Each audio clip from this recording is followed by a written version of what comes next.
தமிழக அரசியலில் எதிர்பாராத ஒரு திருப்பம் அதிமுகவால் ஆட்சி அமைக்க முடியுமா, திமுக அதற்கு உதவுமா அப்படின்ற ஒரு விஷயம் போயிட்டு இருக்கு.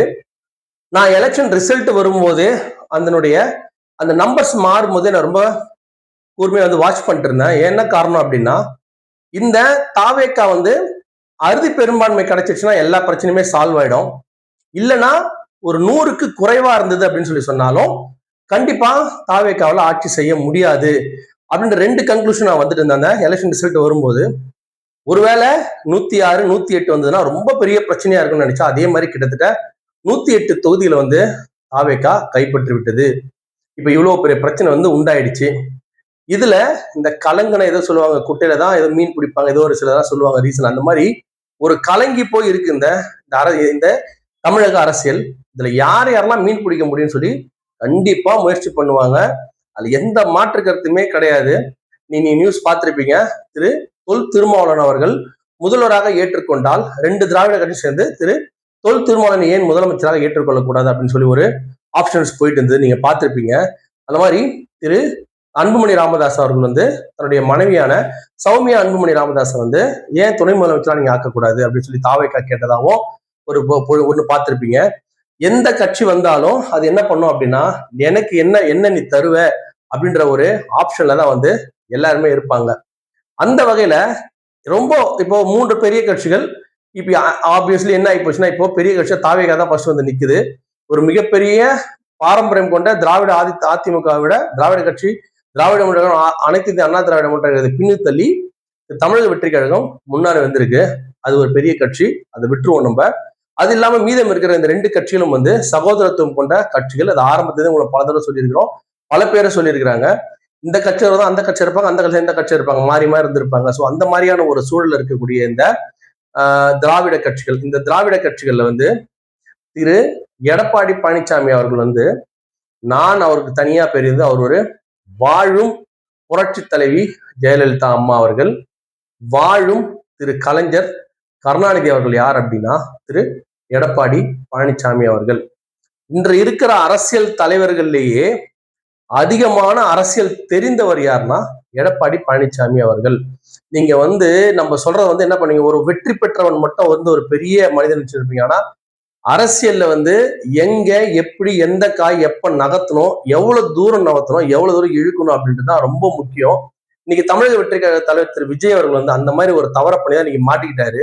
காங்கிரஸை மட்டும் அவர் முன்னாடியே சொல்லாம போயிட்டு கவர்னரை பார்த்தோட நேரம் அவர் ஆட்சி அமைச்சிட்டு நேரம் 7ஆம் தேதி திரு சி ஜோசப் விஜயன் சொல்லிட்டு நேரம் அவர் மட்டும் போயிட்டு இருக்கலாம். நம்ம எந்த பக்கம் நிக்கிறோம் அப்படின்னு தெரியாமையே இருந்திருந்தாருன்னா அவர் சொல்ற மாதிரி கேட்டுட்டு ஆட்சி அமைச்சரும் என்ன வேணா அவர் பண்ணிருக்கலாம். ஆனா தப்பு பண்ணிட்டாரு. தான் சொல்ல, அரசியல்ல எப்போ எந்த காய் எப்படி நோத்துறோம், அது எவ்வளவு தூரம் நோத்துறோம், எவ்வளவு தூரம் இழுக்கிறோன்றது எல்லாமே அரசியல். அந்த வகையில இன்று இருக்கும் அரசியல் தலைவர்கள் என்ன பொறுத்த வரைக்கும் மிக மிக மிக ஒரு சாணக்கியத்தனமான அரசியல் தலைவர் யாருன்னா திரு எடப்பாடி பழனிசாமி அவர்கள்.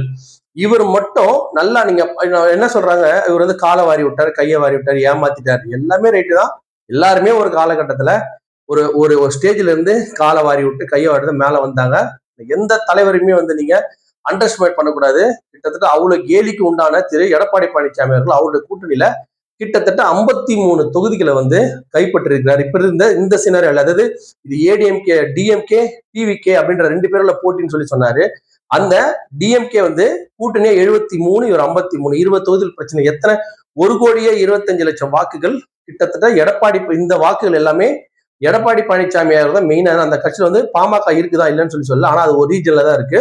ஆனா எடப்பாடி பழனிசாமி அவருடைய அந்த யோசனை தான் கிட்டத்தட்ட ஒருவேளை இங்க தாவேக்கா இல்லாம இருந்தா கண்டிப்பா இந்த முறை திரு எடப்பாடி பழனிசாமி அவர்கள் தான் முதல்வராக இருக்கிறது அதிகமான வாய்ப்பு இருந்து திமுகவுடைய எதிர்ப்போட்டிகள் எல்லாமே பிரிஞ்சதால இந்த பிரச்சனை. ஸோ டேஞ்சரஸா இருக்கிறது நம்முடைய விஜய் சாருக்கு. ஸ்டாலின் சார் ரொம்ப டீசென்டான ஒரு பாலிட்டிஷியன். அவர் என்ன பண்ணிட்டாரு, எடுத்த உடனே தோல்வி ஒத்துக்கிட்டு நான் எதிர்கட்சியா இருப்பேன் ஃபர்ஸ்ட் எடுத்து சொல்லி முடிச்சு விட்டாரு. ஆனா திரு எடப்பாடி பழனிசாமி நீங்க அவ்வளவு அண்டர்ஸ்டாண்ட் நீங்க பண்ணவே முடியாது.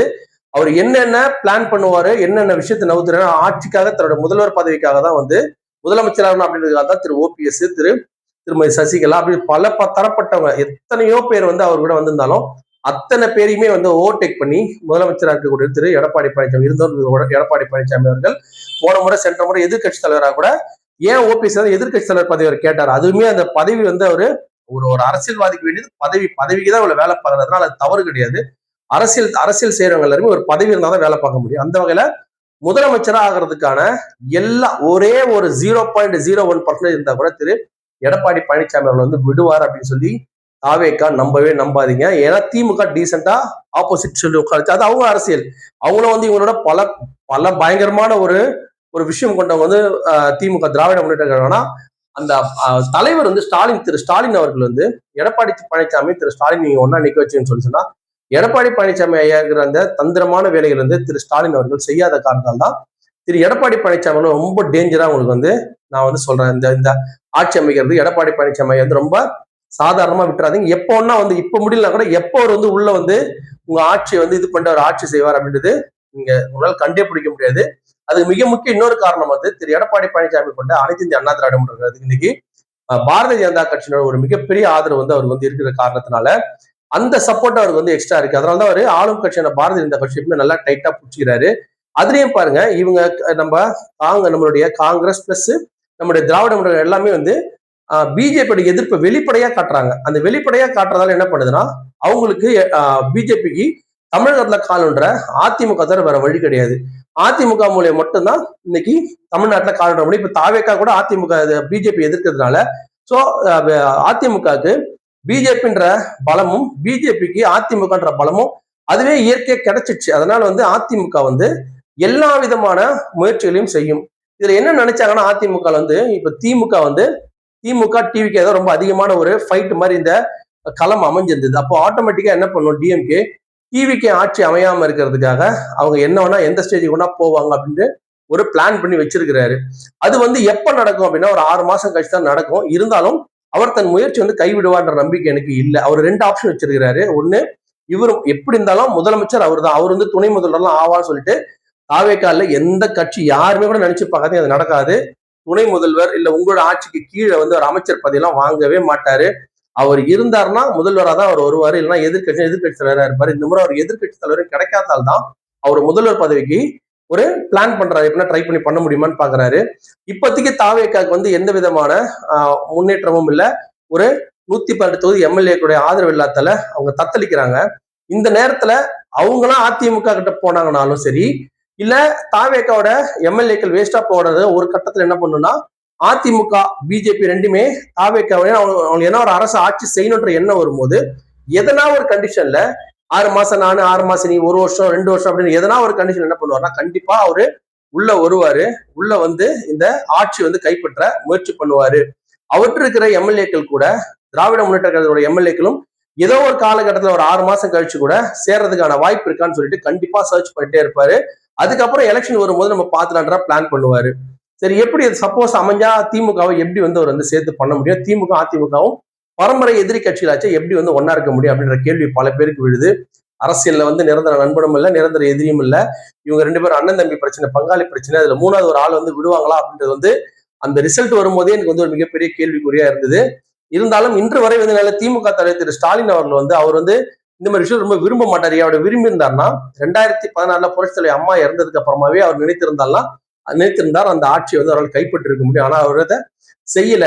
சோ அதே மாதிரி இப்பயும் வந்து அவர் செய்ய மாட்டார்னு நினைக்கிறேன். ஆனா சிச்சுவேஷன் எப்படி மாறும்ன்றத நான் ஒரு சின்ன உதாரணத்துக்கு சொல்றேன். இப்போ இவரால் ஆட்சி அமைக்க முடியாத ஒரு சூழல் ஏற்படும் போது அதிமுக ஆட்சி அமைக்க உரிமை கோரி அதற்கு கவர்னர் இதுக்கு ஒத்துக்க மாட்டாரு. அதுக்கு ஏதோ காரணத்துல ஒத்து சட்டசபையில வந்து நீங்க தீர்மானம் பண்ண முடியுமா அப்படின்னா பண்ண முடியும்னு சொல்லிட்டாருன்னா சரி போங்க அப்படின்னு சொல்லி சப்போஸ் அலோவ் பண்ணிட்டாரு அப்படின்னா அந்த நேரத்துல எத்தனை எம்எல்ஏவை வாங்குவாரு, எந்த எம்எல்ஏ என்ன பண்ணுவாரு அப்படின்றது வந்து திரு எடப்பாடி பழனிசாமி ஐயாவுக்கு தான் தெரியும்.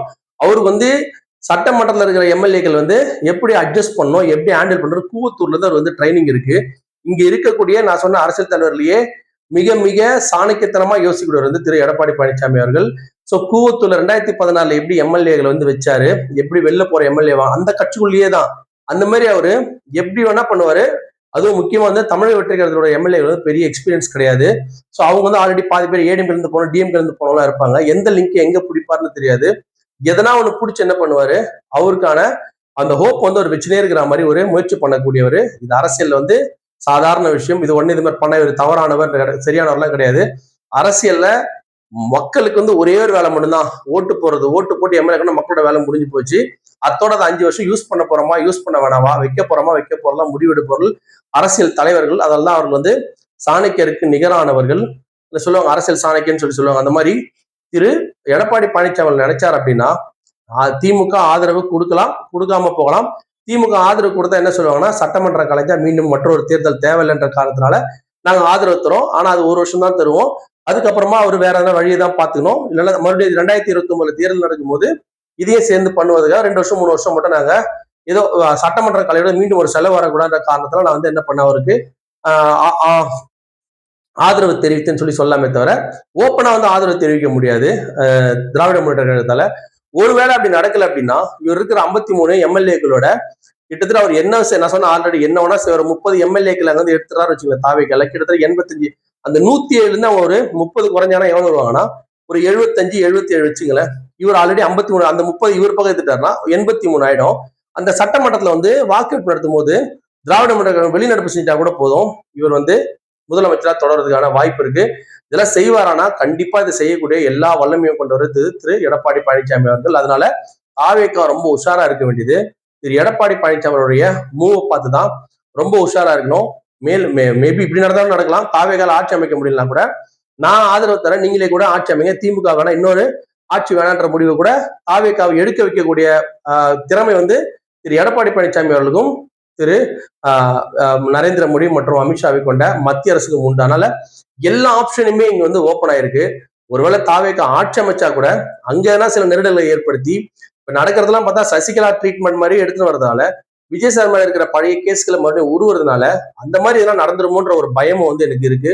ஏன்னா வந்து திரு விஜய் அவர்கள் நடிச்சு சந்தோஷமா இருந்த ஒருத்தர் அவர் வந்து நம்ம இந்த அரசியல வர வச்சுட்டு தேவையில்லாத வேற பிரச்சனை அவர் போய் மாட்டக்கூடாது அப்படின்ற ஒரு எண்ணமும் அவருக்கு இருக்கு. அந்த மாதிரி சுச்சுவேஷன் ஏற்பட்டா கூட அவர் தன்னை காப்பாற்றிக் கொள்வதற்காக தன்னுடைய எம்எல்ஏக்கள் வந்து திரு எடப்பாடி பழனிசாமி அவர்களுக்கு ஆதரவு தெரிவிக்கும்படி சொல்லக்கூடிய சூழலை கூட ஏற்படுத்தக்கூடியது வந்து ஒரு கட்சி வந்து ஒரு கட்சி நம்ம சொல்ல அதுவும் அரசியல் தான், அதையும் செய்யக்கூடியவர்கள் தான். ஏன்னா ஏற்கனவே சசிகலா அம்மா விஷயம் அந்த மாதிரி பண்ணியிருக்கிறாங்க. ஸோ அந்த மாதிரி முன்னுதாரணை கொண்டு பார்க்கும்போது சசிகலா அம்மா கொடுக்கும்போது முழு மெஜாரிட்டியும் கொடுத்தாங்க.